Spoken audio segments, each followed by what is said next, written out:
today I want to share with you guys on the township development in the entire Klang Valley area. Why is this important? Because if you want to invest in property, you want to know what kind of investment objective, whether you're going for rental yield, getting rental or capital gain. So each of the location, understanding the development of that location, the entire Klang Valley, helps you in identifying which location to pick. Okay, so to help you with that, I want to share with you this slide. I'm going to show you a trend of development, or in other words, we use the phrase of urbanization trend in Klang Valley. Typically in any location, if you want to look and analyze the location, there will always be centric area where it has the highest commercial activities and economic flow in that area, and usually that area has the highest rental demand or job opportunities, even in a smaller scale in location out of town, right? But today we're going to talk about in Klang Valley area, the urbanization trend. Now, we have something called the central business district, right? This is where we have the highest commercial activity. People travel to here for job opportunities, or maybe for tourism, education purposes, or even for entertainment purposes. That's where it has the highest transaction. The economy flow is really good here. In other words, it's self-sustaining, right? Everyone just want to travel here.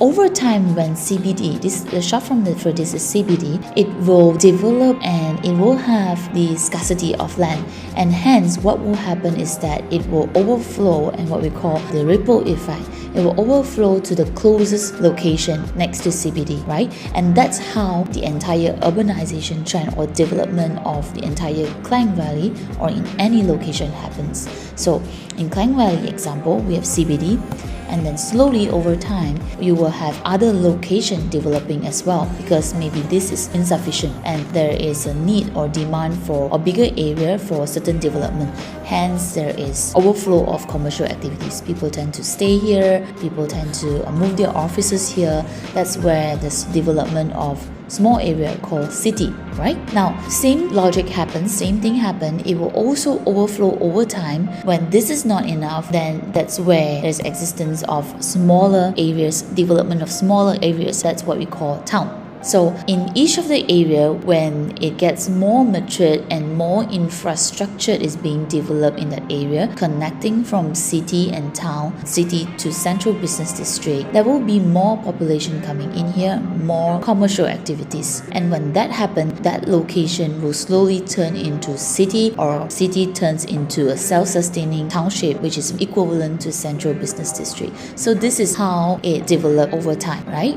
Now, looking at the more realistic picture, this is a Google image of 1988, and this is the Klang Valley, where Klang, the Port Klang is here. Our capital, Kuala Lumpur, Central Business District is over here. So you can see that this is the 2019 image, right? Before and after. And you can see immediately the difference is that there are more developments, and the urbanization trend is towards this side to this side. And reason why? Because one of it is due to geographical reason.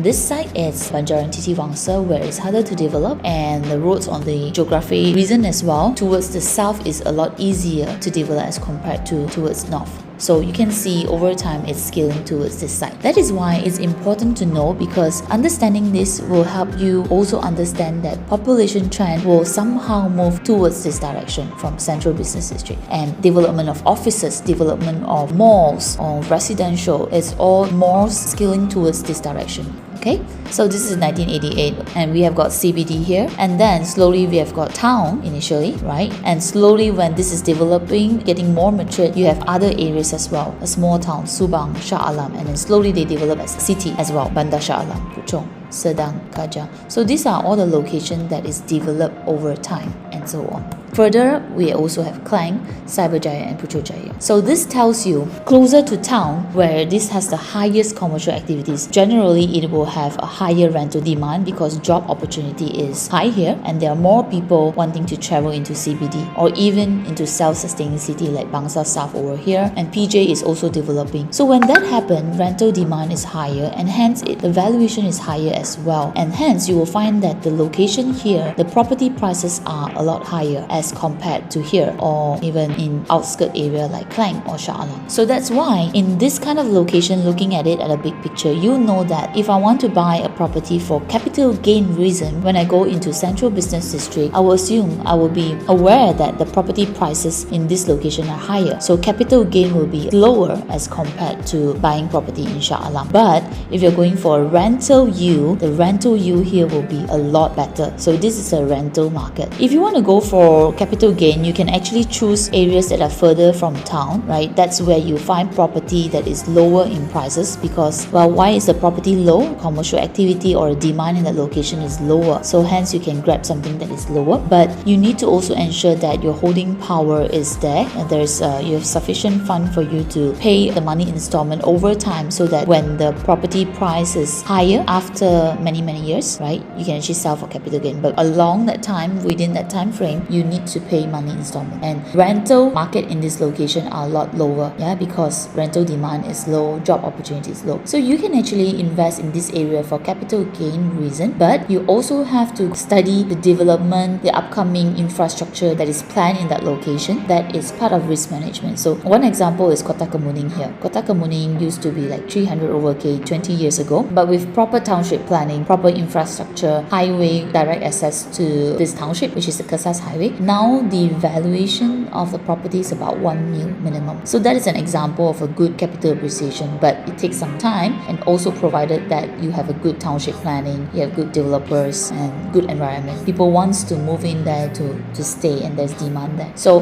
CBD area, high rental yield. Capital gain, yes, there is, because you're still comparing with international market. We are still quite at a good pricing, but it will be slower rate as compared to other areas, because this is at a high end, high price. This is low price, but you need to also wait for quite some time as well in location like that to develop, but the gap is bigger. Petaling Jaya, or the middle area, this is called a second tier. This is where a lot of developing location is happening. That's where you can actually find opportunities of good capital appreciation, and also yet not too high pricing. Okay, so you can see this is 1998 from here. 5 years later, okay, the trend is going upwards, downwards here, and also towards here. 2023, 5 years later, and it's packed. 1988, 30 years before, and now 2023. So you can see the urbanization trend is moving from this area to this side. So KL is pretty much quite matured, super matured, and that's where you can find very fast population, good rental demand. But as you can see, actually a decade ago, quite some time ago, this area has been developing, because